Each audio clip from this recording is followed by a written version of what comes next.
ಪ್ರಚಲಿತ ಈ ಕಾರ್ಯಕ್ರಮದ ಪ್ರಾಯೋಜಕರು ರೋಹನ್ ಕಾರ್ಪೊರೇಷನ್, ಸಹ ಪ್ರಾಯೋಜಕರು father Muller's charitable trust, SDM college Ujire, VK furniture and electronics. ನಮಸ್ಕಾರ, ವಿ4 ವಿಶೇಷ ಕಾರ್ಯಕ್ರಮಕ್ಕೆ ಸ್ವಾಗತ. ನಾನು ತಾರನಾಥ್ ಗಟ್ಟಿ ಕಾಪಿಕಾಡ್.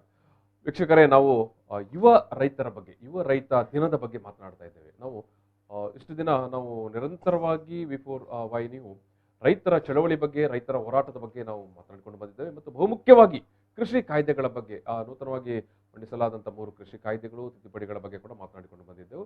ಸೊ ಒಟ್ಟು ಕೃಷಿ ಅಥವಾ ರೈತರ ಹೋರಾಟದ ಬಗ್ಗೆ ಕೂಡ ನಿರಂತರವಾಗಿ ನಾವು ಮಾತುಕತೆಯನ್ನು, ಸಂವಾದವನ್ನು ನಡೆಸಿಕೊಂಡು ಬಂದಿದ್ದೇವೆ. ಇವತ್ತು ನಾವು ಯುವ ರೈತ ದಿನಾಚರಣೆ ಬಗ್ಗೆ ನಾವು ಮಾತನಾಡಲಿಕ್ಕಿದ್ದೇವೆ. ಸೊ ಈ ಸಂದರ್ಭದಲ್ಲಿ ನಮ್ಮ ಜೊತೆಗೆ ಇಬ್ಬರು ರೈತ ಸಂಘಟನೆ ಮುಖಂಡರು ಈ ಒಂದು ಕಾರ್ಯಕ್ರಮದಲ್ಲಿ ಮುಖ್ಯ ಅತಿಥಿಗಳಾಗಿ ಭಾಗವಹಿಸ್ತಾ ಇದ್ದಾರೆ. ನಾನು ಇಬ್ಬರು ಅತಿಥಿಗಳನ್ನು ಕೂಡ ಪ್ರೀತಿಯಿಂದ ಸ್ವಾಗತ ಮಾಡ್ತಿದ್ದೇನೆ. ನಮಸ್ಕಾರ. ಓಸ್ವಾಲ್ಡ್ ಪ್ರಕಾಶ್ ಫರ್ನಾಂಡಿಸ್ ಅವರು ಮತ್ತು ಅಲ್ವಿನ್ ಮಿನೇಜಿಸ್ ಅವರು. ಓಸ್ವಾಲ್ಡ್ ಪ್ರಕಾಶ್ ಫರ್ನಾಂಡಿಸ್ ಅವರು ಕರ್ನಾಟಕ ರಾಜ್ಯ ರೈತ ಸಂಘದ ದಕ್ಷಿಣ ಕನ್ನಡ ಜಿಲ್ಲಾ ಘಟಕದ ಅಧ್ಯಕ್ಷರು. ಅದೇ ರೀತಿ ಅಲ್ವಿನ್ ಮಿನೇಜಿಸ್ ಅವರು ಕರ್ನಾಟಕ ರಾಜ್ಯ ರೈತ ಸಂಘದ ದಕ್ಷಿಣ ಕನ್ನಡ ಜಿಲ್ಲಾ ಘಟಕದ ಉಪಾಧ್ಯಕ್ಷರು. ಮತ್ತು ಬಹುಮುಖ್ಯವಾಗಿ ಇಬ್ಬರು ಕೂಡ ಕೃಷಿಕರು, ಕೃಷಿಯನ್ನೇ ತಮ್ಮ ಮುಖ್ಯ ವೃತ್ತಿಯಾಗಿ ಮಾಡ್ತಾ ಇರುವವರು ಅಥವಾ ಕೃಷಿಯಲ್ಲೇ ತಮ್ಮ ಬದುಕನ್ನು ಕಂಡುಕೊಳ್ತಾ ಇರುವವರು. ಸೊ ಅವರ ಜೊತೆಗೆ ನಾನು ಈ ಸಂದರ್ಭದಲ್ಲಿ ಮಾತನಾಡುವಾಗ ಯುವ ರೈತ ದಿನಾಚರಣೆ ಬಗ್ಗೆ, ಜೊತೆಗೆ ಒಟ್ಟು ಅಂದರೆ ಯುವ ರೈತ ದಿನಾಚರಣೆ ಅನ್ನೋದು ಒಂದು ನೆಪ ಅಥವಾ ಒಂದು ಸಂಕೇತ ಮಾತ್ರ. ಅದು ನಮ್ಮಲ್ಲಿ ನಾವು ಮಾತನಾಡಬೇಕಾದದ್ದು ಯುವ ರೈತ ದಿನಾಚರಣೆಯ ಹಿನ್ನೆಲೆಯಲ್ಲಿ ಎಷ್ಟು ಪ್ರಮಾಣದಲ್ಲಿ ಯುವಕರು ಕೃಷಿಯಲ್ಲಿ ತೊಡಗಿಕೊಳ್ತಾ ಇದ್ದಾರೆ ಒಂದು. ಎರಡನೇದಾಗಿ, ಒಂದು ಬಾರಿ ಕೃಷಿಯಿಂದ ವಿಮುಖರಾಗಿ ಪೇಟೆ, ಪಟ್ಟಣ, ಮಹಾನಗರಗಳಿಗೆ ಹೋದವರು ಮತ್ತೆ ಕೊರೋನಾ ನಂತರ ಒಂದಷ್ಟು ಜನ ಊರಿಗೆ ಬಂದು ಸ್ವಲ್ಪ ಮಟ್ಟಿಗೆ ಕೃಷಿಯಲ್ಲಿ ತೊಡಗಿಸಿಕೊಂಡಿದ್ದಾರೆ ಅನ್ನುವಂಥದ್ದನ್ನು ಕೂಡ ನಾವು ನೋಡಿದ್ದೇವೆ, ಕೇಳಿದ್ದೇವೆ.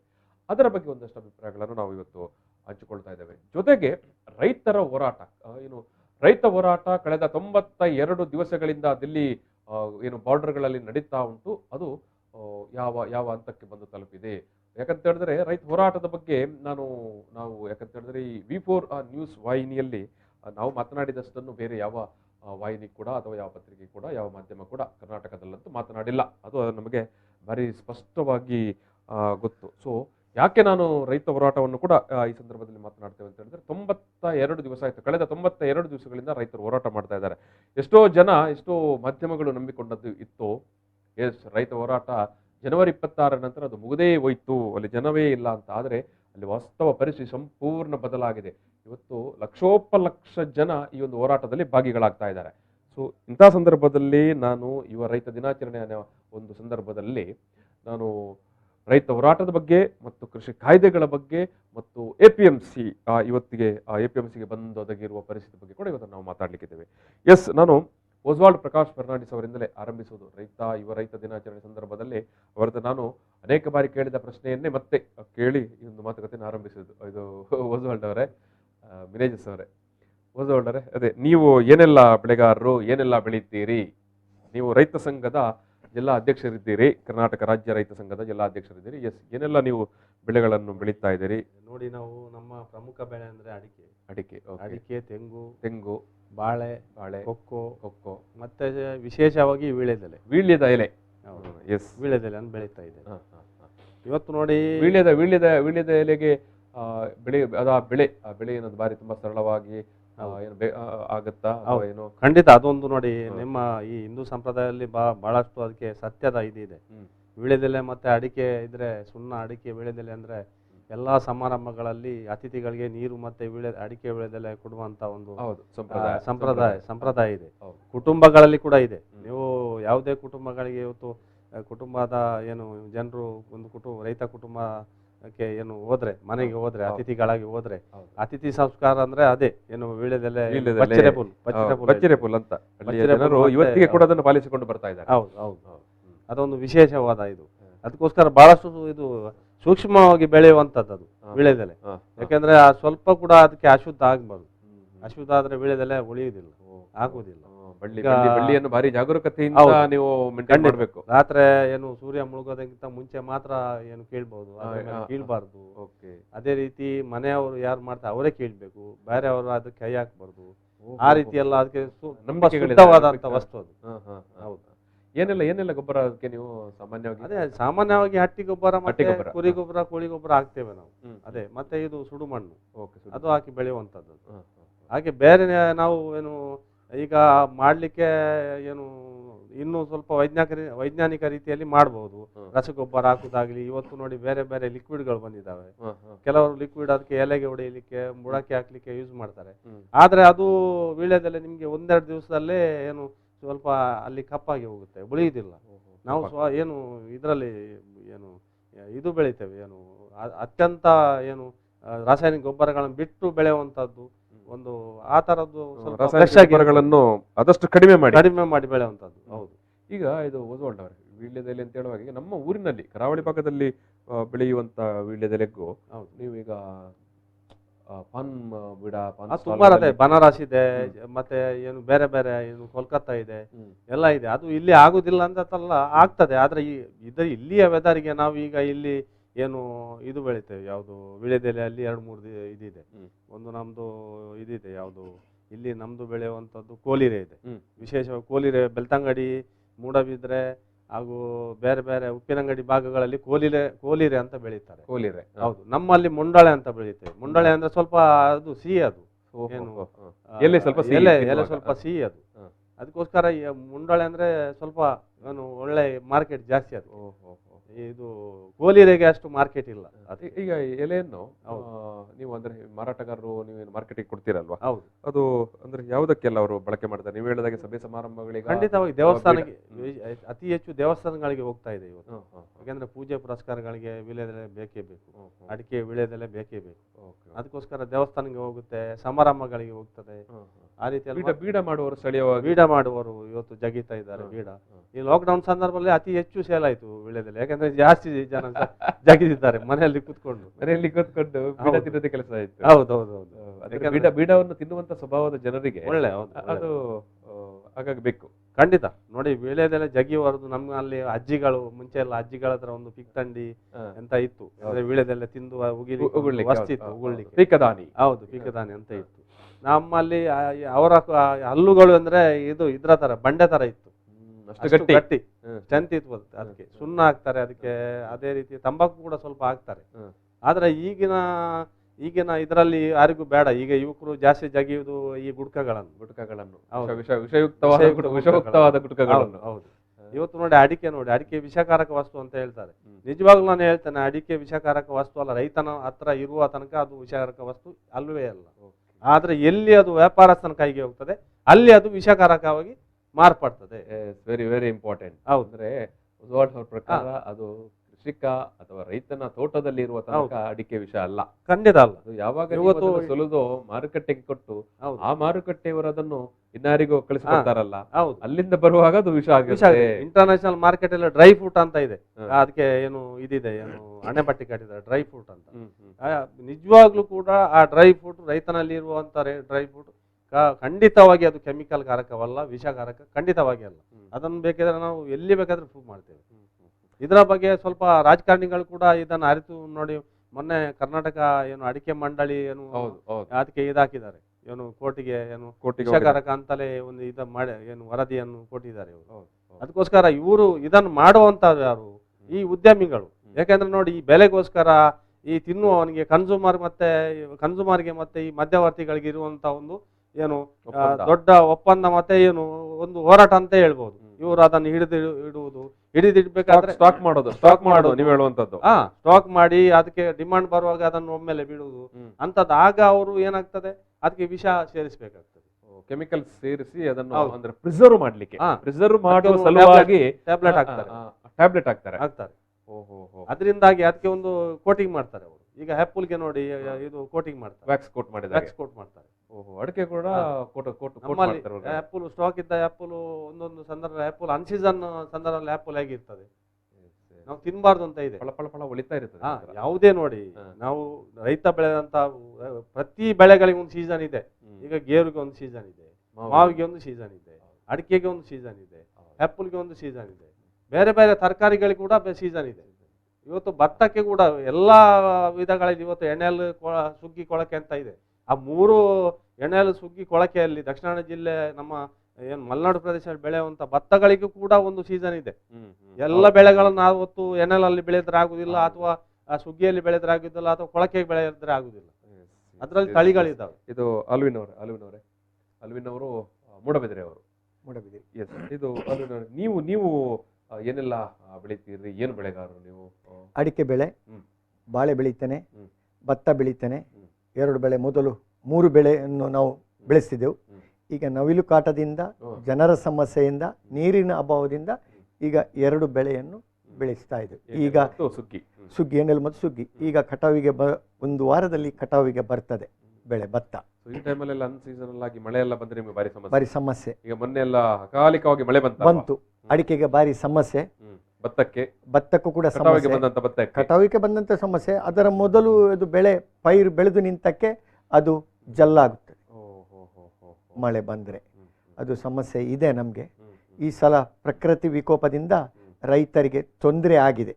ಈಗ ಭತ್ತಕ್ಕೆ ಭತ್ತ ಖರೀದಿ ಕೇಂದ್ರ ಮಾಡ್ತೇವೆ ಅಂತ ಇಲ್ಲಿ ದಕ್ಷಿಣ ಕನ್ನಡ ಜಿಲ್ಲೆ, ಉಡುಪಿ ಜಿಲ್ಲೆಯವರ ಏನೋ ಆಡಳಿತದವರೆಲ್ಲ ಹೇಳ್ತಾ ಇದ್ರು, ಭತ್ತ ಖರೀದಿ ಕೇಂದ್ರಗಳು ಅಂತ. ಸರಿ, ಈಗ ಭತ್ತ ಖರೀದಿ ಕೇಂದ್ರಕ್ಕೆ 1 ವಾರ ಆದ್ರೂ ಕೂಡ ಯಾರು ರೈತರು ಭತ್ತ ಕೊಂಡೋಗ್ಲಿಲ್ಲ. ಇದು ಸರ್ಕಾರ ಕೊಟ್ಟನೆ, ಜಿಲ್ಲಾ ಪಂಚಾಯತ್ ಕೊಟ್ಟಂತ ವರದಿಯೇ. ನೀವೇನು ಹೇಳ್ತೀರಿ? ಭತ್ತ ಖರೀದಿ ಕೇಂದ್ರ ತೆರೀಬೇಕಂತೇಳಿ ನಾವು ಇಂಥ ಹೋರಾಟವನ್ನು ಇಂಥ ಪೇಪರ್ಗಳಲ್ಲಿ ಬಂದು ನಾವು ಮೀಡಿಯಾದ ಮುಂದೆ ಕೂತ್ಕೊಂಡು ಬೇಡಿಕೆಯನ್ನು ಇಟ್ಟಿದ್ದೆವು. ಅದರ ನಂತರ DC ಅವರು ಅದಕ್ಕೆ ಸಮ್ಮತಿಸಿದ್ರು, ಪೇಪರಲ್ಲಿ ಪಬ್ಲಿಸಿಟಿ ಮಾಡಿ. ಎಲ್ಲಿ ಭತ್ತ ಖರೀದಿ ಕೇಂದ್ರ ಮಾಡಿದೇರಿ ಅಂತೇಳಿ ರೈತರಿಗೆ ಗೊತ್ತಿಲ್ಲ, ಮಾಹಿತಿ ಇಲ್ಲ, ಮಾಹಿತಿ ಸಿಗಲಿಲ್ಲ. ಅವರು ಒಂದು ಮೂಲೆಯಲ್ಲಿ ಕೂರ್ತಾರೆ, ರೈತರು ಬರಲಿಲ್ಲ ಅಂತೇಳಿ ವರದಿಯನ್ನು ಸರ್ಕಾರಕ್ಕೆ DC ಅವರಿಗೆ ಕೊಡ್ತಾರೆ. ಯಾವ ಅಧಿಕಾರಿಗಳು ರೈತರಿಗೆ ಸಲಹೆ ಕೊಡಬೇಕು, ತರಬೇತಿ ಮಾಡಬೇಕು ಅಂತೇಳಿ ಮುಂದಿನ ದಿವಸ ಸಂಜೆ 7 ಗಂಟೆಗೆ ನೀವು ಬನ್ನಿ ಅಂತೇಳಿ ಫೋನ್ನ ಮುಖಾಂತರ ತಿಳಿಸುವುದು. ನಾಳೆ ಬೆಳಿಗ್ಗೆ ರೈತರು ನಾಳೆ ಬೆಳಿಗ್ಗೆ ಗದ್ದೆಗೆ ಇವತ್ತು ಏನು ಗೊಬ್ಬರ ಹಾಕೋದು, ನಾಳೆ ಬೆಳಿಗ್ಗೆ ಏನು ಅಲ್ಲಿ ವ್ಯವಸ್ಥೆ ಮಾಡೋದು ಅಂತ ಚಿಂತೆ ಮಾಡ್ತಾ ಇರ್ತೇವೆ. ನಮ್ಗೆ ಹಾಲಿಗೆ ಎಲ್ಲಿ ಮದುವೆ ಹೋಗ್ಬೇಕು, ಯಾವ ದನವನ್ನು ಎಲ್ಲಿಗೆ ಕಟ್ಟಬೇಕು, ಯಾವನಿಗೆ ಅಡಿಕೆ ತೆಗಿಲಿಕ್ಕೆ ಕೆಲಸವನ್ನು ಬರಬೇಕು, ನಾವು ಚಿಂತನೆ ಮಾಡ್ತಿರುವಾಗ ನೀವು ತರಬೇತಿಗೆ ಬನ್ನಿ ಅಂತ ಹೇಳಿದ್ರೆ ನಾವು ಸಂಜೆ ಆ ತರ ನಮ್ಗೆ ಹೋಗ್ಲಿಕ್ಕೆ ಆಗುದಿಲ್ಲ. ಹೌದು, ಸರ್ಕಾರದ ಕಾರ್ಯಕ್ರಮಗಳು ಈ ತರ ನಡೀತವೆ. ಮತ್ತೆ ಸುಳ್ಳು ಇನ್ನೊಂದು ವಿಚಾರ ಬಂತು ಅಲ್ವಿನ್ ಅವರೇ. ಈಗ ಈ ಒಂದು ಭತ್ತ ಖರೀದಿ ಕೇಂದ್ರಗಳಲ್ಲಿ ಅವರು ನಿಗದಿಪಡಿಸಿದಂತ ದರ ತುಂಬಾ ಕಡಿಮೆ ಇತ್ತು, ಮಾರುಕಟ್ಟೆಗಿಂತ ತುಂಬಾ ಕಡಿಮೆ ಇತ್ತು. ನಾವು ಕೊಟ್ರೆ ನಮ್ಗೆ ಅಸಲು ಕೂಡ ಬರುವುದಿಲ್ಲ. ಈಗಿನ ಪರಿಸ್ಥಿತಿಯಲ್ಲಿ ಭತ್ತ ಕಟಾವು ಯಂತ್ರದ ಮೂಲಕ ರೈತರನ್ನು ಹೇಗೆ ಹಗಲು ದರೋಡೆ ಮಾಡ್ತೇನೆ ಅಂತ ಹೇಳಿದ್ರೆ ನಿಮ್ಗೆ ಬೇಕಾದ್ರೆ ಹೇಳ್ತೇನೆ. ಹೌದು, ನಾನು ಸಣ್ಣ ಬ್ರೇಕ್ ತಗೊಳ್ತೇನೆ. ಬ್ರೇಕ್ ನಂತರ ಪ್ರಮುಖವಾಗಿ ಭತ್ತ ಕಟಾವು ಯಂತ್ರದ ಮೂಲಕ ರೈತರಿಗೆ ಅದು ವರವೋ ಅಥವಾ ಶಾಪವೋ ಅನ್ನೋ ಬಗ್ಗೆ ಅದರ ಬಗ್ಗೆ ನಿಮ್ಗೆ ಪರಿಕರಗಳ ಬಗ್ಗೆ ಮಾತಾಡುವ, ಚರ್ಚೆ ಮಾಡುವ ಟೈಮ್ ಇದ್ರೆ. ಈಗ ನಾನು ಸಣ್ಣ ಬ್ರೇಕ್ ತಗೊಳ್ತೇನೆ. ಬ್ರೇಕ್ ನಂತರ ಈ ಸಂವಾದ ಮತ್ತೆ ಮುಂದುವರಿಯುತ್ತದೆ. ಸರಿ. ಪ್ರಚಲಿತ ಈ ಕಾರ್ಯಕ್ರಮದ ಪ್ರಾಯೋಜಕರು ರೋಹನ್ ಕಾರ್ಪೊರೇಷನ್, ಸಹ ಪ್ರಾಯೋಜಕರು father Muller's charitable trust, SDM college Ujire, VK furniture and electronics. ಯುವ ರೈತ ದಿನಾಚರಣೆಯ ಹಿನ್ನೆಲೆಯಲ್ಲಿ ನಾವು ಇವತ್ತು ರೈತರ ಜೊತೆಗೆ ಮಾತುಕತೆ ನಡೆಸ್ತಾ ಇದ್ದೇವೆ. ಈ ಸಂದರ್ಭದಲ್ಲಿ ನಮ್ಮ ಜೊತೆಗೆ ಒಸ್ವಾಲ್ಡ್ ಪ್ರಕಾಶ್ ಫರ್ನಾಂಡಿಸ್ ಅವರು, ಕರ್ನಾಟಕ ರಾಜ್ಯ ರೈತ ಸಂಘದ ದಕ್ಷಿಣ ಕನ್ನಡ ಜಿಲ್ಲಾ ಘಟಕದ ಅಧ್ಯಕ್ಷರು. ಅದೇ ರೀತಿಯಾಗಿ ಅಲ್ವಿನ್ ಮಿನೇಜಸ್ ಅವರು, ಕರ್ನಾಟಕ ರಾಜ್ಯ ರೈತ ಸಂಘದ ಜಿಲ್ಲಾ ಉಪಾಧ್ಯಕ್ಷರು. ಈ ಸಂದರ್ಭದಲ್ಲಿ ನಮ್ಮ ಜೊತೆಗೆ ಈ ಒಂದು ಮಾತುಕತೆಯಲ್ಲಿ ಭಾಗಿಯಾಗಿದ್ದಾರೆ. ನಾನು ಈಗಾಗಲೇ ಹೇಳಿದಾಗೆ ರೈತರ ಸಮಸ್ಯೆಗಳು ಮತ್ತು ಯುವಕರು ಈ ಒಂದು ಕೃಷಿಯಲ್ಲಿ ಪಾಲ್ಗೊಳ್ಳುವಿಕೆ, ಅವರ ಯಾವ ಮಟ್ಟದಲ್ಲಿ ಅವರು ಇವತ್ತು ಭಾಗವಹಿಸ್ತಾ ಇದ್ದಾರೆ, ಈ ಎಲ್ಲ ಜೊತೆಗೇನೆ ರೈತರ ಹೋರಾಟ, ದಿಲ್ಲಿಯಲ್ಲಿ ನಡೀತಾ ಇರುವಂಥ ರೈತ ಚಳವಳಿ, ಎಲ್ಲ ಬಗ್ಗೆ ಕೂಡ ನಾವು ಮಾತನಾಡಲಿಕ್ಕಿದ್ದೇವೆ. ನಾನು ಬ್ರೇಕ್ಗಿಂತ ಮೊದಲು ಮಾತನಾಡುವ ಸಂದರ್ಭದಲ್ಲಿ ಅಲ್ವಿನ್ ಮಿನೇಜಸ್ ಅವರು ಹೇಳ್ತಾ ಇದ್ರು, ನಾನು ಭತ್ತ ಬೆಳೆಗಾರ, 2 ಬೆಳೆ ಮಾಡ್ತಾ ಇದ್ದೇನೆ. ಮೊದಲೆಲ್ಲ 3 ಬೆಳೆ ತೆಗಿತಾ ಇದ್ದೆ, ಇವಾಗ ನೀರಿನ ಕಾರಣದಿಂದಾಗಿ 2 ಮತ್ತು ಕಾರ್ಮಿಕರ ಕಾರಣದಿಂದಾಗಿ 2 ಬೆಳೆ ತೆಗಿತಾ ಇದ್ದೇನೆ ಅಂತ. ಸೊ ಭತ್ತದಕ್ಕೆ ಇರುವಂತ ಮಾರ್ಕೆಟ್ ರೇಟ್ ಮತ್ತು ಭತ್ತ ಖರೀದಿ ಕೇಂದ್ರದ ಬಗ್ಗೆ ಕೂಡ ಮಾತನಾಡುವ ಸಂದರ್ಭದಲ್ಲಿ ಅನೇಕ ವಿಚಾರಗಳನ್ನು ಅವರು ಹೇಳಿದರು. ಎಲ್ಲಿ ಭತ್ತ ಖರೀದಿ ಕೇಂದ್ರವನ್ನು ಮಾಡಿರ್ತಾರೆ ಅನ್ನೋದೇ ರೈತರಿಗೆ ಗೊತ್ತಿರೋದಿಲ್ಲ ಅಂತ. ಸೊ ನಾನು ಆ ನಡುವೆ ಎಷ್ಟು ರೇಟ್ ಬರುತ್ತೆ ಅನ್ನೋ ವಿಚಾರಕ್ಕೆ ಬಂದಾಗ ಕೂಡ ಅವ್ರು ಮಾತನಾಡುವ ಸಂದರ್ಭದಲ್ಲಿ ರೈತರ ಏನು ಭತ್ತದ ಬೆಳೆಯನ್ನು ಕಟಾವು ಮಾಡುವಂತ ಯಂತ್ರದ ವಿಚಾರದಲ್ಲಿ ಒಂದು ಬಾರಿ ದೊಡ್ಡ ಸುಲಿಗೆ ನಡೀತಾ ಉಂಟು ಅನ್ನೋದು ವಿಚಾರವನ್ನು ಪ್ರಸ್ತಾಪ ಮಾಡಿದರು. ಇದು ಅಲ್ವಿನ್ ಮಿನೇಜಸ್ ಅವರೇ, ಏನಿದು ವಿಚಾರ? ಯಾಕಂತ ಹೇಳಿದ್ರೆ ಇವತ್ತಿಗೆ ಕೂಡ ನಾವು ಮೊನ್ನೆ ಈ ಲಾಕ್ಡೌನ್ ನಂತರದ ಒಂದು ಅವಧಿಯಲ್ಲಿ ಒಂದಷ್ಟು ಜನ ಬಂದು ಹಳೆಯ ಪಡೀಲು ಬಿದ್ದಂಥ ಗದ್ದೆಯಲ್ಲಿ ಕೃಷಿ ಮಾಡಿದ್ದೆಲ್ಲ ನೋಡಿದ್ದೇವೆ. ಮತ್ತೆ ಎಸ್, ಅವರು ಕೂಡ ಹೇಳೋದು ಮಾತೆಲ್ಲ ಆಡೋದುಂಟು, ಕಟಾವು ಮಾಡುವಾಗ ನಾವು ಯಂತ್ರ ತಂದು ಕಟಾವು ಮಾಡ್ತೇವೆ ಅಂತ. ಖಂಡಿತವಾಗಿ ನಾವು ಭಾರಿ ಕಷ್ಟದಲ್ಲಿ ಎಣೆಲಿಗೆ ಒಂದು ಟ್ರ್ಯಾಕ್ಟ್ರಲ್ಲಿ ಉಳುಮೆ ಮಾಡಬೇಕಾದ್ರೆ ಬೇಕಾದಷ್ಟು ನೀರು ಬೇಕಾಗುತ್ತೆ. ಸ್ವಲ್ಪ ಬಿಸಿಲು ಬಂದರೆ ಗದ್ದೆಯಲ್ಲಿ ನೀರಿಲ್ಲದೆ ಟ್ರ್ಯಾಕ್ಟರ್, ಈಗಿನ ಟ್ರ್ಯಾಕ್ಟರ್ಗಳು ಬಯಲುಸೀಮೆಯಿಂದ ಬಂದು ದಕ್ಷಿಣ ಕನ್ನಡದಲ್ಲಿ ಟ್ರ್ಯಾಕ್ಟರ್ಗಳು ನೀರು ಅರ್ಧ ಗದ್ದೆಯನ್ನು ಉಳುವುದು, ಅರ್ಧ ಗದ್ದೆಯನ್ನು ಒಣ ಗದ್ದೆಯನ್ನು ಉಟ್ಟು ಹೋಗುವುದು. ನೀರು ಸಾಕಾಗುವುದು. ಮಳೆ ಬಂದರೆ ಮಾತ್ರ ಈ ಬೋರ್ವೆಲ್ಗಳು ಒಮ್ಮೆ ನೀರು ನಿಲ್ಲುವಷ್ಟಕ್ಕೆ ಬೋರ್ವೆಲ್ ಮತ್ತು ಪಂಪಿನ ನೀರು ನಡೆಯುವುದಿಲ್ಲ. ಅಷ್ಟು ಕಷ್ಟಪಟ್ಟು ಉಳುಮೆ ಮಾಡ್ತೇವೆ. ಅವರು ಬೇಕಾದಾಗೆ ಉಳ್ತಾರೆ, ಹೋಗ್ತಾರೆ. ಅದರ ನಂತರ ನಾವು ಬೆಳೆ ಬೆಳೆದು ಕಟಾವಿಗೆ ಬರುವ ಟೈಮಲ್ಲಿ ಮಳೆ ನಮಗೆ ಭಾರಿ ತೊಂದರೆ ಕೊಡ್ತಾ ಇದೆ. ಆ ಸಂದರ್ಭದಲ್ಲಿ ಈ ಮಿಷಿನ್ಗಳು ಬಯಲುಸೀಮೆಯಿಂದ ದಕ್ಷಿಣ ಕನ್ನಡ ಜಿಲ್ಲೆಗೆ ಒಂದು 500ಗಿಂತ ಜಾಸ್ತಿ ಮಿಷಿನ್ಗಳು ಬರ್ತವೆ. ಕಟಾವು ಮಾಡೋದು, ಭತ್ತ ಕಟಾವು ಮಾಡೋದು. ಅಲ್ಲ, ಇಲ್ಲಿ ಸರ್ಕಾರ ನಮಗೆ ರೈತ ಕೃಷಿ ಕೇಂದ್ರಗಳನ್ನು ತೆರೆದಿದೆ. ಅಲ್ಲಿ ಟಿಲ್ಲರ್ಗಳನ್ನು, ಈ ಭತ್ತ ಕಟಾವು ಮಾಡುವ ಮಿಷಿನ್ಗಳನ್ನು, ಯಂತ್ರೋಪಕರಣಗಳನ್ನು ಸರ್ಕಾರವೇ 75% ಸಬ್ಸಿಡಿ ದರದಲ್ಲಿ ಖರೀದಿ ಮಾಡಿ ಕೊಟ್ಟಿದೆ ಕೆಲವು ಎಂಟರ್ಪ್ರೈಸಸ್ಗಳಿಗೆ. ಧರ್ಮಸ್ಥಳ ಗ್ರಾಮಾಭಿವೃದ್ಧಿ ಯೋಜನೆ ಇರ್ಬೋದು, ಇಲ್ಲದ್ರೆ ಸರ್ಕಾರ ನಿಗದಿಪಡಿಸಿದ ಕೆಲವು ಸಂಸ್ಥೆಗಳಿಗೆ ಅವರು ಬರ್ತಾರೆ. ಅವರೊಂದು ಸರ್ಕಾರ ಒಂದು ನಿಗದಿ ಮಾಡಿದ್ದಾರೆ ದರ 1750 ರೂಪಾಯಿ. 1750 ರೂಪಾಯಿ ಎಕರೆಗ? ಗಂಟೆಗೆ. ಒಂದು ಗಂಟೆ ಭತ್ತವನ್ನು ಕಟಾವು ಮಾಡಿದ್ರೆ 1750 ರೂಪಾಯಿ ದರ ನಿಗದಿ ಮಾಡಿದ್ದಾರೆ. ಈ ಉಳಿದವರು ಭತ್ತ ಕಟ್ಟು ಮಾಡುವ ಮಿಷಿನ್ಗಳಿಗೆ.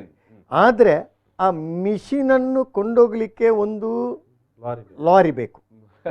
ಆ ಲಾರಿಗೆ ಅವರು ಹೇಳ್ತಾರೆ, ಒಂದು ಬೆಳ್ತಂಗಡಿ ಇದ್ದರೆ, ಒಂದು ವೇಣೂರು ಇದ್ದರೆ, ಒಂದು ಕಿನ್ನಿಗೋಳಿ ಇದ್ದರೆ, ಒಂದು ಪುತ್ತೂರು ಸುಳ್ಯದಲ್ಲಿ ಇದ್ದರೆ ನಮ್ಮ ಮಿಷಿನ್, ಒಂದು ಜಿಲ್ಲೆಗೆ ಒಂದು 2-3 ಮಿಷಿನ್ ತಗೊಂಡು ನಾವು ಅಲ್ಲಿ ಹೆಸರು ನೋಂದಾಯಿಸಿದರೆ ನಮ್ಮ ಮಿಷಿನ್ ಬೆಳ್ತಂಗಡಿಯಲ್ಲಿದೆ, ನಿಮ್ಮ 2 ಗಂಟೆಗೆ ಭತ್ತ ಕಟಾವು ಮಾಡಲಿಕ್ಕೆ ಬರಬೇಕಾದ್ರೆ ಗಂಟೆಗೆ ಲಾರಿ ಬಾಡಿಗೆ 6000 ರೂಪಾಯಿ ಆಗ್ತದೆ ಅಂತೇಳಿ ಹೇಳ್ತಾರೆ.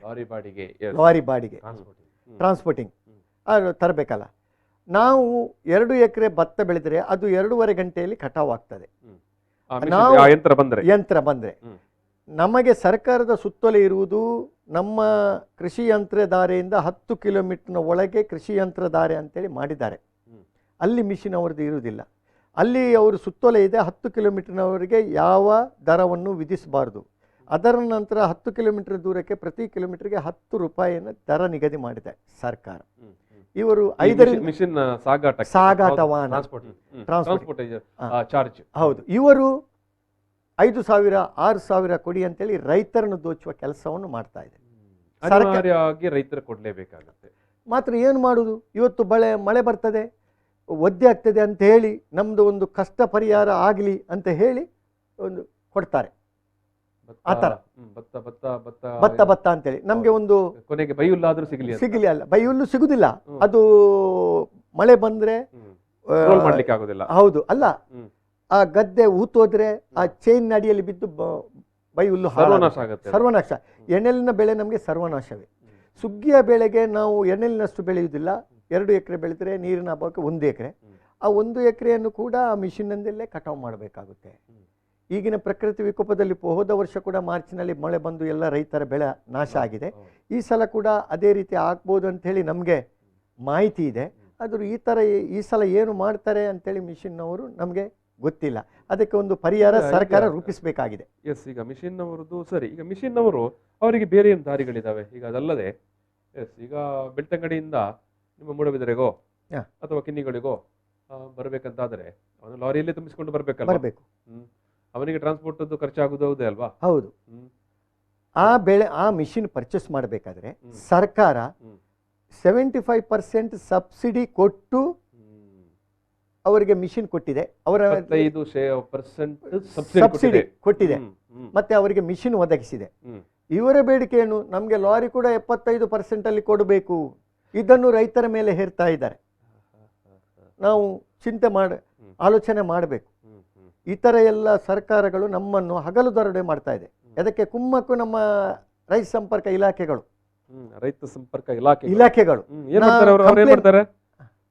ಅವ್ರೇನ್ ಮಾಡ್ತಾರೆ ಅಂತ ರೈತ ಸಂಪರ್ಕ ಇಲಾಖೆಯವರು ರೈತ ಸಂಪರ್ಕ ಇಲಾಖೆಗಳ ಮುಖಾಂತರ ಅವರಿಗೆ ಟೆಂಡರ್ ಕೊಟ್ಟದ್ದು. ಹ್ಮ್.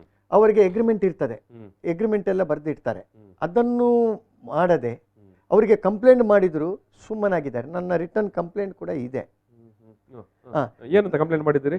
ನನ್ನ ಬೆಳೆ ಹಾ. 22 ದಿವಸದ ಮುಂಚೆ ನಾನು ಬುಕ್ಕಿಂಗ್ ಮಾಡಿದೆ, ಕಟಾವಿಗೆ ಕಟಾವಿಗೆ ಯಂತ್ರ ಬುಕ್ಕಿಂಗ್ ಬರ್ಬೇಕು. ಮಾಡಿದೆ. ಹ್ಮ್. ಎಣ್ಣೆಲಲ್ಲಿ ಕೂಡ ಹಾಗೆ. ಒಂದು ಮಳೆ ಬಂದರೆ ಗಾಳಿ ಬಂದರೆ ಅದು ಅಡ್ಡ ಬಿದ್ದರೆ 22 ದಿವಸದ ನಂತರ ಬಂದರೆ ಒಂದೇ ಭತ್ತ ಉದುರಿ ಹೋಗ್ತದೆ, ಇಲ್ಲದ್ರೆ ಎಣ್ಣೆಲ ಟೈಮಲ್ಲಿ ಮೊಳಕೆ ಬರ್ತದೆ. ಹ್ಮ್. ಹ್ಮ್. ನಾನು ಅದರ ಫೋಟೋಗಳನ್ನು ಪ್ರೆಸ್ನವರು ಕರ್ಕೊಂಡು ಫೋಟೋಗಳನ್ನೆಲ್ಲ ತೆಗಿಸಿ ಇಲಾಖೆಗೆ ಕಳಿಸಿದೆ. ಇಷ್ಟರ ತನಕ ನನಗೆ ಏನು ಪರಿಹಾರ ಕೂಡ ಕೊಡಲಿಲ್ಲ ಅವರು. ಕಟಾವ್ ಆಯ್ತು ಆಮೇಲೆ? ಅದರ ನಂತರ ಕಟಾವು ಮಾಡಿಸಿದೆ. ನಾನು ಪ್ರೈವೇಟ್ ಮಿಷನ್ನಿಂದ 2450 ರೂಪಾಯಿ ಕೊಟ್ಟು ಕಟಾವು ಮಾಡಿಸಿದೆ. ಪರ್ ಎಕರೆಗೆ? ಗಂಟೆಗೆ, ಸಾರಿ, ಪರ್ ಗಂಟೆಗೆ? ಗಂಟೆಗೆ. ಪ್ರೈವೇಟ್ನವರು 2450 ಮಾಡ್ತಾರೆ, 2450. ಅವರಿಗೆ ಲಾರಿ ಬಾಡಿಗೆ ಏನಿಲ್ಲ. ಹ. ಇವರಿಗೆ 1750 ರೂಪಾಯಿ ಕೊಟ್ಟು ಹ್ಮ್. 4000, 5000, 6000 ಲಾರಿ ಬಾಡಿಗೆ ಕೊಡಬೇಕು. ಬಾಡಿಗೆ. ಓಹೋ. ಎಷ್ಟು ಕ್ಯಾಲ್ಕುಲೇಷನ್ ಮಾಡಿ ಎಷ್ಟಾಗುತ್ತೆ ಅಂತೇಳಿ ಗಂಟೆಗೆ. ಖಾಸಗಿಯವರು ಏನು ಇದು ಟ್ರಾವೆಲ್ ಏನು ಟ್ರಾನ್ಸ್ಪೋರ್ಟ್ ಚಾರ್ಜ್ ಅಂತ ಕೇಳೋದಿಲ್ಲ, ಈ ಚಾರ್ಜ್ ಹಾಕುದಿಲ್ಲ.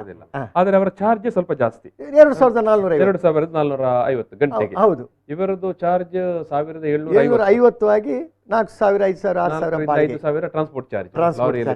ನೋಡಿ ಅದೇ ಇದು ಹಗಲು ದರೋಡೆ. ಇದಕ್ಕೆ ರೈತ ಸಂಪರ್ಕ ಇಲಾಖೆಯವರು, ಕೃಷಿ ಇಲಾಖೆಯವರು ಎಲ್ಲ ಏನು ಹೇಳ್ತಾರೆ? ನೀವು ಕೊಟ್ಟ ದೂರಿಗೆ ಪ್ರತಿಕ್ರಿಯೆ ಇಲ್ಲ. ಇಷ್ಟರ ತನಕ ಫೈಲ್ ಇಲ್ಲ, ಫೈಲ್ ಮಾಡಿ ಸೋಕು ಮಡಚಿ ಇಟ್ಟಿದ್ದಾರೆ. ನಾನು ಕೇಳಲಿಕ್ಕೆ ಹೋಗಿಲ್ಲ. ನಮ್ಗೆ ಕೇಳುವಷ್ಟು ಪುರ್ಸೊತ್ತಿಲ್ಲ. ನಾವು 2ನೇ ಬೆಳಿಗ್ಗೆ ರೆಡಿ ಆಗ್ಬೇಕು. ನೀವು ಹೈನುಗಾರಿಕೆ ಮಾಡ್ತೇವೆ, ನಮ್ಗೆ ಬೆಳಿಗ್ಗೆ ಕೆಲಸ ಇದೆ, ಡೈರಿಗೆ ಹಾಲು ಹಾಕ್ತೇವೆ. ಬೆಳಿಗ್ಗೆ 6 ಗಂಟೆಗೆ ಎದ್ದರೆ ರಾತ್ರಿ 11 ಗಂಟೆ ತನಕ ನಿರಂತರ ಕೋಳಿಗಳಿದ್ದಾವೆ. ನಮಗೆ ಒಂದು ಬೆಕ್ಕು ನಾಯಿ ಇಲ್ಲದಿದ್ದರೆ ಮನೆಯಲ್ಲಿ ನಿದ್ದೆ ಬೀಳುದು. ಅದರೆಲ್ಲ ಚಾಕ್ರಿ ಮಾಡಬೇಕು, ಪುರ್ಸೊತ್ತೆಲ್ಲಿ ಸಿಗುತ್ತೆ. ನಂತರ ರೈತ ಹೋರಾಟ ಮಾಡಬೇಕು, ರೈತರ ಪರವಾಗಿ ಧ್ವನಿ ಎತ್ತಬೇಕು. ಇಂಥದ್ದೆಲ್ಲ ಕೆಲಸ ನಾವು ನಿರಂತರವಾಗಿ ಮಾಡ್ತಾ ಇರ್ತೀವಿ. ಎಸ್, ಈಗ ನಾನು ಯುವ ರೈತ ದಿನಾಚರಣೆ ಹಿನ್ನೆಲೆಯಲ್ಲಿ ಯುವ ರೈತರ ಬಗ್ಗೆ ನಾವು ಸ್ವಲ್ಪ ಮಾತಾಡಬೇಕು. ಇದು ಓಸ್ವಾಲ್ಡ್ ಅವರೇ, ಈಗ ಯುವಕರು, ನೀವು ಕೂಡ ಯುವಕರೇ ಅಲ್ವಾ? ಮಿನೇಜಸ್ ಅವರಿಗೆ ಸ್ವಲ್ಪ ವಯಸ್ಸು ಜಾಸ್ತಿ ಅದು ಗೊತ್ತಿಲ್ಲ ನನಗೆ. ಇಲ್ಲ, ಎಷ್ಟು ವಯಸ್ಸು? ನನಗೆ 50 ಶುರು ಆಯ್ತು ಅಷ್ಟೇ. ಸ್ವಲ್ಪ ಸೀನಿಯರ್ ಯುವಕ ನೀವು. ಯುವಕರಲ್ಲಿ ಸ್ವಲ್ಪ ಸೀನಿಯರ್ ಅಷ್ಟೇ.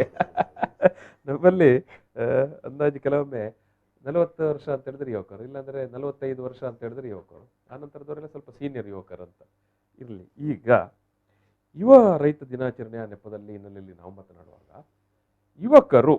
ಯುವಕರು ಇವತ್ತಿನ ಕಾಲಘಟ್ಟದಲ್ಲಿ, ಇವತ್ತಿನ ಕಾಲಮಾನದಲ್ಲಿ ಮತ್ತು ಇವತ್ತಿನ ಸನ್ನಿವೇಶದಲ್ಲಿ, ಮತ್ತೆ ನೀವು ಹೇಳಿದ ಕಷ್ಟ ಸುಖಗಳನ್ನೆಲ್ಲ ಹೇಳಿದಿರಲ್ಲ, ಇಂಥ ಕಷ್ಟ ಸುಖಗಳ ನಡುವೆ ಯುವಕರು ಕೃಷಿಯಲ್ಲಿ ಭಾಗವಹಿಸಲಿಕ್ಕೆ ಆಗ್ತದಾ?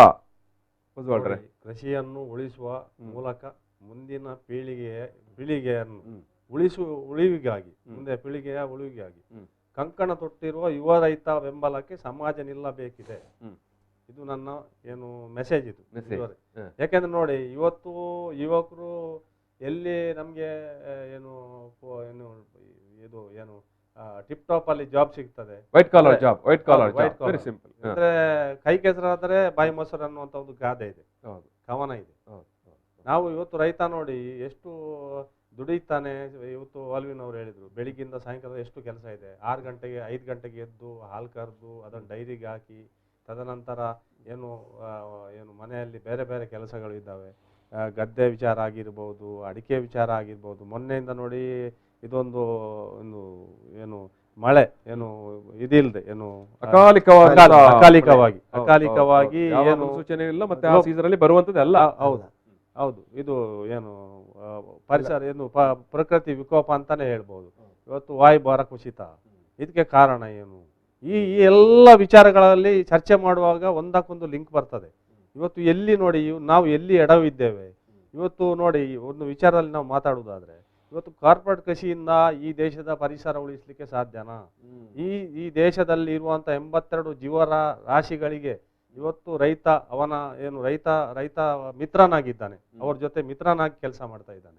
ಒಬ್ಬ ರೈತ ಒಂದು ಬೆಳೆ ಬೆಳೆದ್ರೆ ಎಷ್ಟು ಪ್ರಾಣಿ ಪಕ್ಷಿಗಳು ಜೀವಿಗಳು ಜಲಚರ ಜೀವಿಗಳು ಹೊಟ್ಟೆ ತುಂಬಿಸ್ತಾ ಇದ್ದಾವೆ. ಒಂದಕ್ಕೊಂದು ಕನೆಕ್ಷನ್ ಇದೆ ಅಂತ. ಈ ಸಂದರ್ಭದಲ್ಲಿ ಇವತ್ತು ನೋಡಿ ಈ ದನದ ಒಂದು ಕಾಯ್ದೆ ತಂದಿದ್ದಾರೆ. ಇವತ್ತು ಏನು ಗೋ ಮಸೂದೆ ತಂದಿದ್ದಾರೆ. ಅದು ಕೂಡ ಇವತ್ತು ಅದರಲ್ಲಿ ರೈತನಿಗೆ ಮಾರಕ ಅದು. ಮಾರಕ. ಈಗ ನೋಡಿ, ಒಂದು ಏನು ಗೊಡ್ಡಾದಂತು ಇದು ಗಬ್ಬನಿಲ್ಲದಂತ ಒಂದು ದನವನ್ನು 13 ವರ್ಷ ಸಾಕ್ಲಿಕ್ಕೆ ಸಾಧ್ಯನೇ ಒಬ್ಬ ರೈತ? ಒಂದು ದನ ಸಾಕ್ಬೇಕಾದ್ರೆ ಒಂದು ದಿವಸಕ್ಕೆ ಎಷ್ಟು ಹಿಂಡಿ ಬೇಕು, ಅದಕ್ಕೆ ಎಷ್ಟು ಫೀಡ್ ಹಾಕ್ಬೇಕು, ಎಷ್ಟು ಮೇವು ಬೇಕು, ಅದರ ಚಾಕ್ರಿ ಮಾಡಬೇಕು, ಅದನ್ನು ತೊಳೆಯಬೇಕು. ಅದಕ್ಕೆ ಈಗ ಇರುವಂತದ್ದು ಜರ್ಸಿ ಟೈಪ್ ದನಗಳು, ಅದಕ್ಕೆ ಫ್ಯಾನ್ ಹಾಕ್ಬೇಕು, ಜಾಸ್ತಿ ಸೆಕೆ ಆದ್ರೆ ಆಗುದಿಲ್ಲ. ಇದೆಲ್ಲ ನೋಡಿ, ಮತ್ತೆ ದಿನನಿತ್ಯ ಡಾಕ್ಟರ್ಗಳನ್ನ ಕರೀಬೇಕು. ಡಾಕ್ಟರ್ಗಳ ಸಮಸ್ಯೆ, ಕೆಲವರು ಬರ್ತಾ ಇಲ್ಲ. ನಮ್ಮ ಮನೆಯಲ್ಲಿ ಕೂಡ ಇತ್ತು, ಈಗ ನಾವು ಸಾಕ್ತಾ ಇಲ್ಲ. ಗೋವುಗಳಿದ್ದವು, ಈಗ ನಾವು ಸಾಕ್ತಾ ಇಲ್ಲ. ಇದ್ರೆ ನಮ್ಗೆ ಈ ವಿಳೆದೆಲೆ ಅದೆಲ್ಲ ಕೆಲಸ ಆಗಿ ಇದು ದೊಡ್ಡ ಇದು ಆಗ್ತದೆ. ಅದಕ್ಕೋಸ್ಕರ ನಾವು ಮಾಡ್ತಾ ಇಲ್ಲ, ಇದನ್ನು ಜಾಸ್ತಿ ಕೆಲಸ ಇದೆ. ಈ ಸಂದರ್ಭದಲ್ಲಿ ಯುವಕರು ಏನ್ ಮಾಡಬಾರ, ಯುವ ರೈತ ದಿನಾಚರಣೆ ಅಂತ ಹೇಳ್ತೇವೆ. ಯುವಕರದ್ದು ಪಾರ್ಟಿಸಿಪೇಷನ್ ಎಲ್ಲಿ, ಹೇಗೆ, ಏನು? ಯುವಕರು ನೋಡಿ, ಯುವಕರು ಏನು ಲಾಕ್ಡೌನ್ ಆಯ್ತು, ಮನೆಯಲ್ಲಿ ಇರುವ ಸಂದರ್ಭದಲ್ಲಿ ಎಲ್ಲರೂ ಬೆಳೆದ್ರು. ತುಂಬಾ ಜನ. ಇವತ್ತು ಸರ್ಕಾರ ಒಂದು ಕಾನೂನು ತಂತು, ಕರ್ನಾಟಕದ ಏನು ಸುಧಾರಣಾ ಕಾಯ್ದೆಯನ್ನು ತಿದ್ದುಪಡಿ ಮಾಡಿತು. ಏನು ಒಂದು ಸ್ಪೆಷಲಿ ಆಗಿ, ಯಾಕೆ ITBT ಯಲ್ಲಿ ಇರುವಂತವರು ಅವರು ಕೂಡ ಬೆಳೆ ಮಾಡಬೇಕು, ಕೃಷಿ ಮಾಡ್ಬೇಕಂತ ಹೇಳಿದ್ರು. ಆರ್ ಅಶೋಕ್ ಅವರು ಒಂದು ಸ್ಪಷ್ಟವಾಗಿ ಹೇಳಿದ್ರು.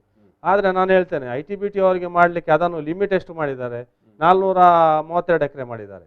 ಒಂದು ಕುಟುಂಬದಲ್ಲಿ 5 ಜನ ಸದಸ್ಯರಿಗೆ 432 ಎಕರೆವರೆಗೆ ಖರೀದಿ ಮಾಡಬಹುದು. ನಾನು ಹೇಳ್ತೇನೆ, ಒಂದು ITBT ಯಲ್ಲಿ ಒಂದು ದುಡಿಯುವಂತ ಒಂದು ಯುವಕನಿಗೆ ನಿರುದ್ಯೋಗ ಸಮಸ್ಯೆ ಉಂಟಾದಾಗ ಅವನು ಕೃಷಿ ಮಾಡ್ಬೇಕಾದ್ರೆ 432 ಎಕರೆ ಕೃಷಿ ಪರ್ಚೇಸ್ ಮಾಡುವಂತ ತಾಕತ್ತು ಅವನ ಹತ್ರ ಇದೆಯಾ? ಅವನಿಗೆ 2-3 ಎಕರೆ 5 ಎಕರೆ ಪರ್ಚೇಸ್ ಮಾಡ್ಬೇಕಾದ್ರೆ ಅದಕ್ಕೆ ಒಂದು ಕಾನೂನು ಮಾಡ್ಬೋದು ಬೇಕಿದ್ರೆ. ಎಷ್ಟು ಜನ ರೈತರು ಇದ್ದಾರೆ ಇವತ್ತು ITBT ಯಲ್ಲಿ ದುಡಿಯುವಂತವ್ರು? ಎಷ್ಟು ಜನ ಬಂದು ಕೃಷಿ ಮಾಡಿದ್ದಾರೆ?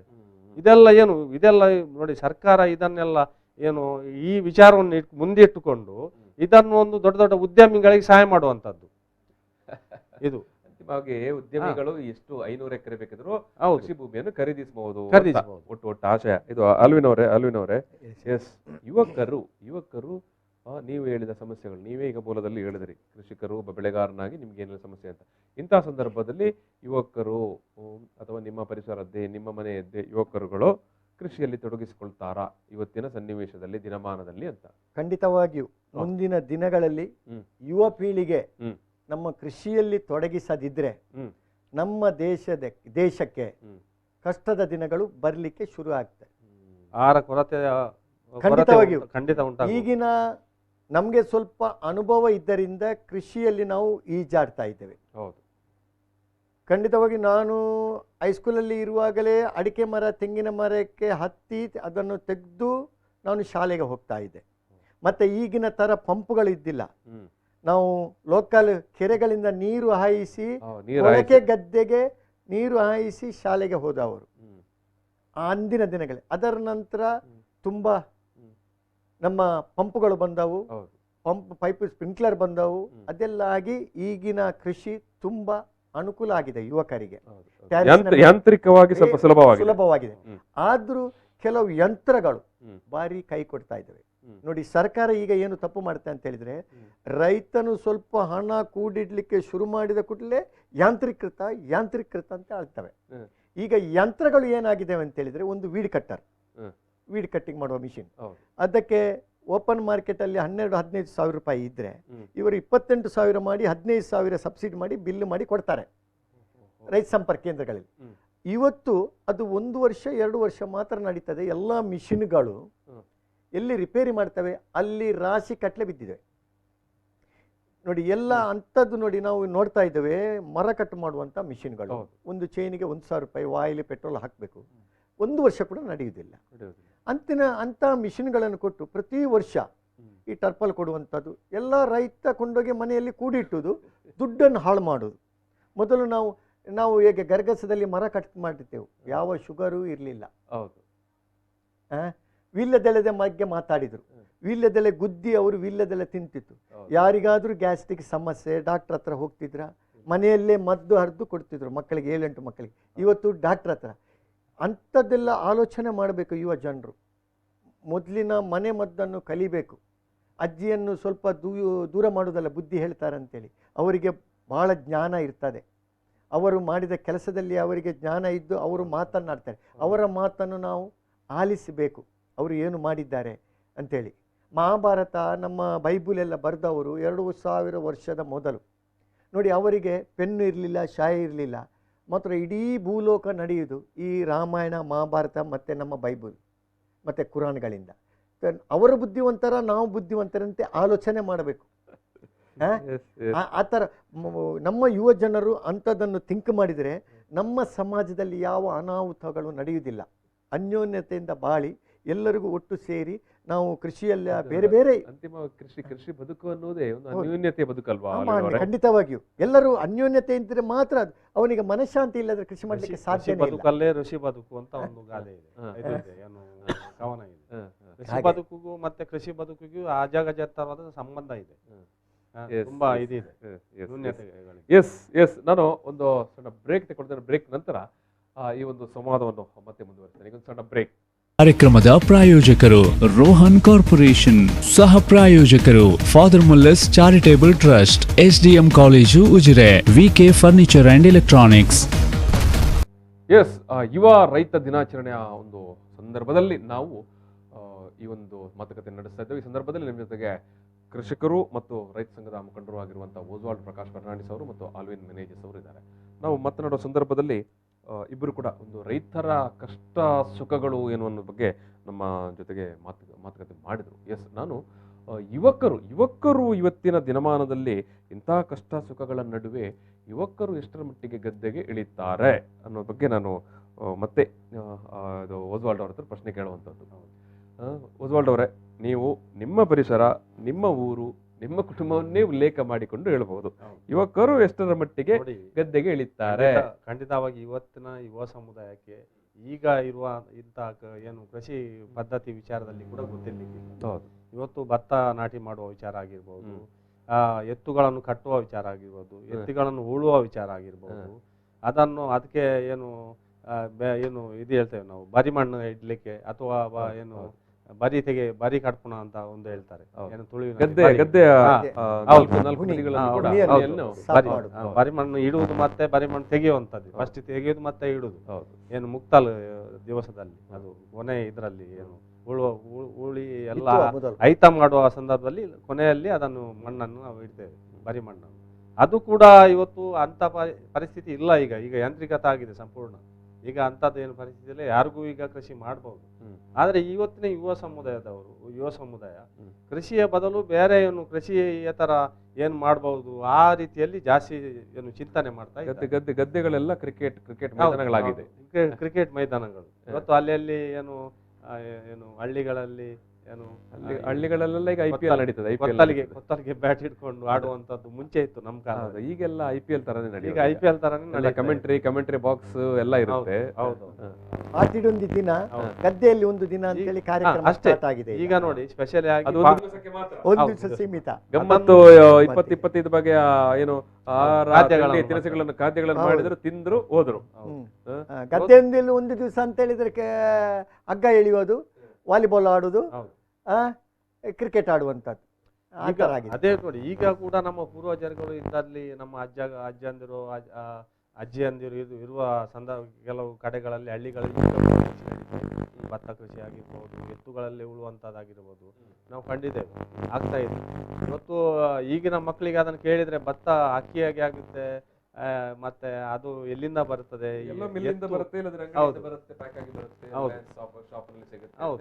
ಈಗ ನೋಡಿ ಅದಕ್ಕೋಸ್ಕರ ಏನು ಮ್ಯೂಸಿಯಂ ಮಾಡಿದ್ದಾರೆ. ಈಗ ನುಗ್ಗೆ ಇರ್ಬೋದು, ಇದು ಏನು ಫಲ ಇರ್ಬೋದು, ಫಲ ಅಂದ್ರೆ ಏನ್ ಹೇಳ್ತೇವೆ ನಾವು, ಏನು ಫಲ ಹಾಕುವುದು ಅಂತ ವಿಚಾರ ಇರ್ಬೋದು. ಅದೇ ರೀತಿ ಏನು ಇದು ನೇಗಿಲು ಇರ್ಬೋದು, ಅದು ಎಲ್ಲ ಈಗ ಇದಕ್ಕೆ ಮ್ಯೂಸಿಯಂ ಪೇಟೆ ಮಕ್ಕಳಂತೂ ವಸ್ತುಶಃ ಮ್ಯೂಸಿಯಂ ಅಲ್ಲಿ ನೋಡ್ಬೇಕು. ಈಗ ಭತ್ತ, ಓಸ್ವಾಲ್ಡ್ ಅವರೇ, ಯುವಕರು ಬರ್ತಾರಾ?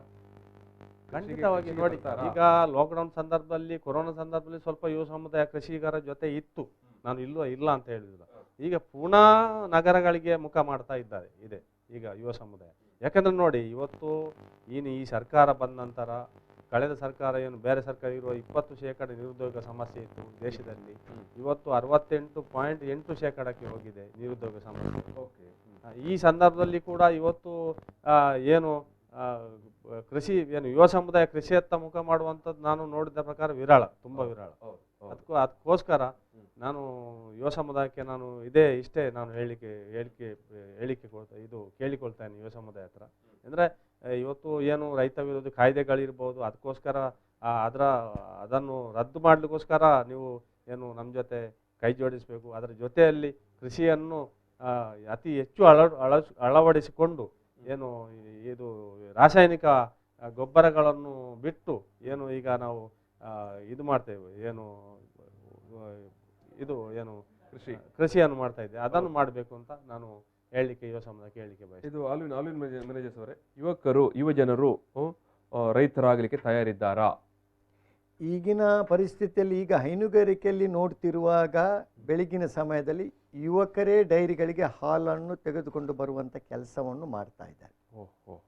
ಈಗಿನ ಯಾವ ಡೈರಿಯಲ್ಲಿ ನೋಡ್ಬೋದು, ಯುವಕರು ಹೆಣ್ಮಕ್ಕಳು ಮನೆಯಲ್ಲಿ ಕೊಟ್ಟದಂತ, ಅದರಿಂದ ಅವರು ಸ್ವಲ್ಪ ಅಂದರೆ ತಕ್ಕ ಮಟ್ಟಿಗೆ ಆದಾಯ ಬರುತ್ತೆ, ಆದಾಯ ದಿವಸದಿಂದ ಬರುತ್ತೆ ಅಂತೇಳಿ ಆದಾಯ ಬರಬೇಕು.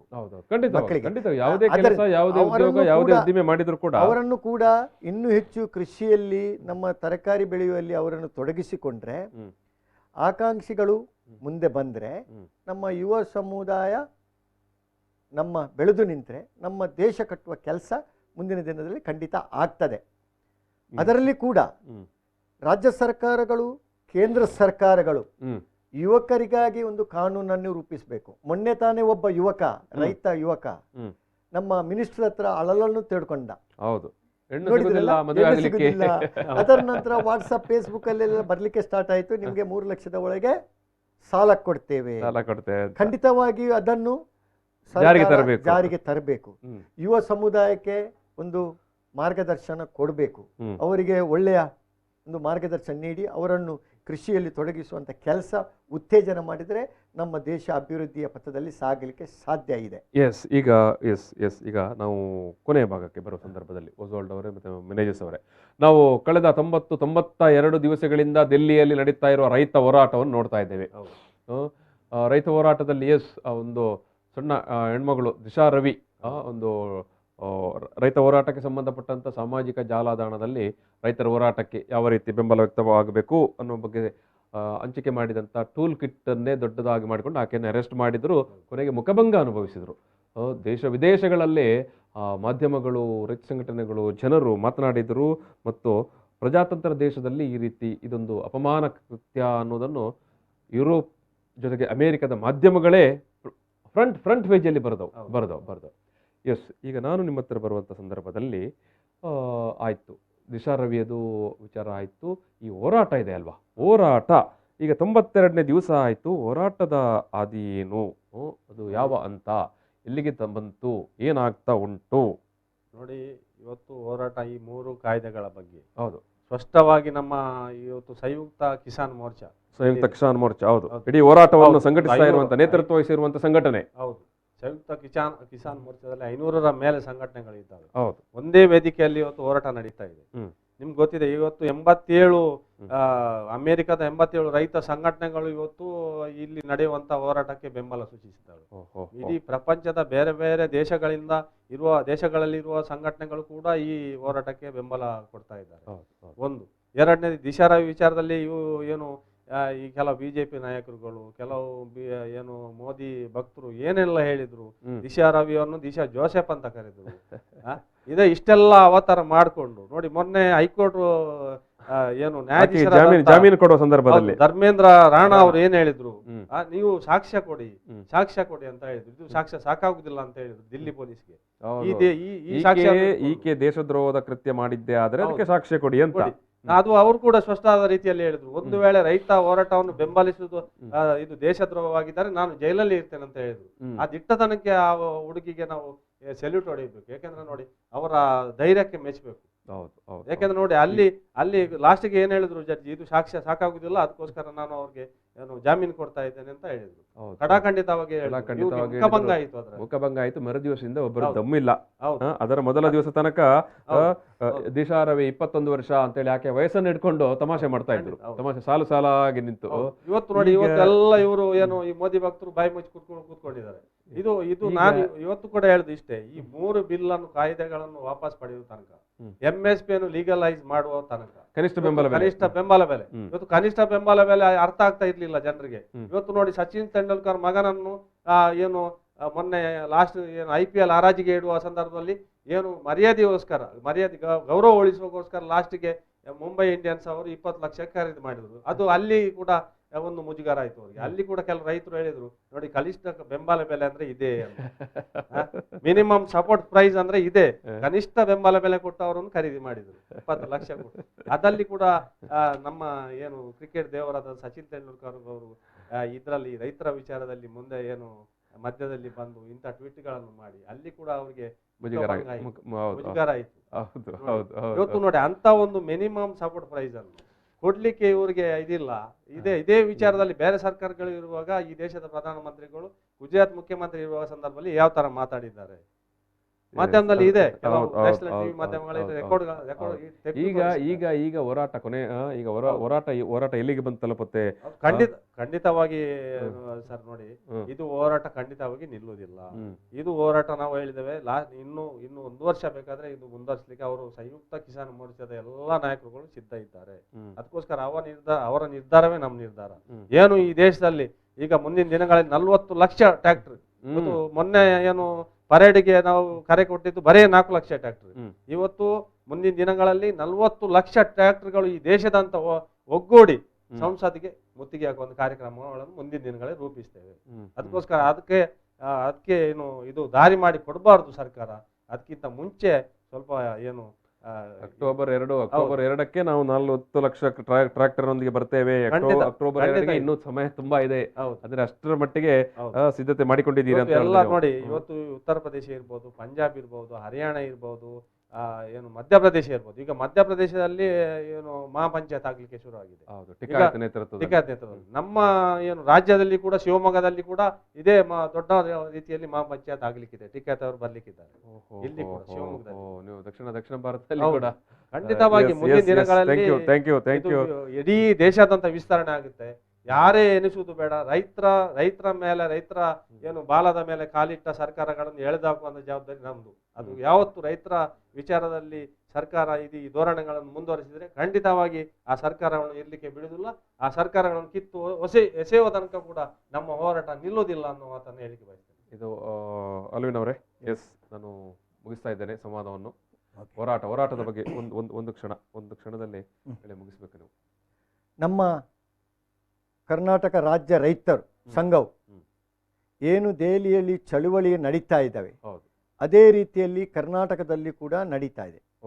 ನಾವು ಕೂಡ ರೈತ ಚಳುವಳಿಯಲ್ಲಿ 2015ರಲ್ಲಿ ದೆಹಲಿಗೆ ಚಳುವಳಿಯಲ್ಲಿ ಭಾಗವಹಿಸಿ ನಾವು ಕೂಡ ಬಂಧನಕ್ಕೆ ಒಳಗಾಗಿದ್ದೇವೆ. ತಿಹಾರ್ ಜೈಲಿಗೆ ಹೋಗಿ ಬಂದಿದ್ದೇವೆ.